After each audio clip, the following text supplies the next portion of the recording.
Саламатсыңарбы балдар, кутмандуу күнүңөр менен. Каникулду кандай эс алып келдиңер? Анда эмесе азыр силерге балдар кыргыз тил сабагы. Биз кыргыз тил сабагынан сөздөрдүн муунга бөлүнүшү деген теманы өтөбүз. Сабагыбыздын максаты. Жаңы тема боюнча түшүнүк аласыңар. Берилген тексттин маанисин түшүнөсүңөр. Сөздөрдүн үндүүлөргө карай бөлүнөрүн бекемдеп сүйлөө кебиңер өсөт. Сөздөрдүн муунга бөлүнүшү деп эмнени айтабыз? Сөздө канча үндүү табыш болсо, ошончо муун болот. Созулмай үндүүлөр бир гана муунду түзөт. Мисалы тоо, саанчы, тоодак. Йоттошкон тамга өзүнчө муунду уюштурат. Мисалы уя, коюн, коенек. Сөз ичинде катар келген үнсүздөр эки башка муунга тиешелүү болот. Мисалы достук, жаанчыл, төртөө. Эми балдар, мен силерге 3 көпөлөк чыгармасынын 2 бөлүгүн окуп берейин. Андан соң көпөлөктөр сары жуугазынга учуп жетишип, жаандан корголоотууну өтүнүшөт. Мен сары көпөлөктү эле коргойм.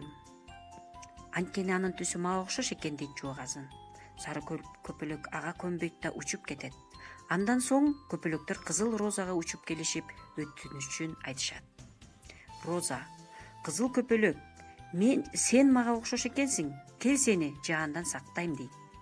А бул эки досум эмне болот? Мен буларды талага таштабайм, деп кызыл көпөлөк учуп кетет. Эми балдар, биринчи көнүгүүгө көңүлүңөрдү бургула. Биринчи көнүгүүдө суроолор турат. Ошолорго жооп бересиңер. Муун деген эмне? Сөздө канча муун бар? Андан кийин экинчи көнүгүү. Тексттен гүлдөрдүн сөзүн таап, муунга бөлүп, көчүрүп жазасыңар. Муунга бөлүүнүн эрежесин сактайсыңар. Үчүнчү көнүгүү. Төмөнкү сөздөрдү муундарга кантип бөлөбүз? Жаан, жуугазын, дейт, аябай, кетти. Бул сөздөрдү муундарга так туура бөлүп жазабыз. Төртүнчү көнүгүү. Тексттеги сөздөрдөн мисалдарды таап жазгыла.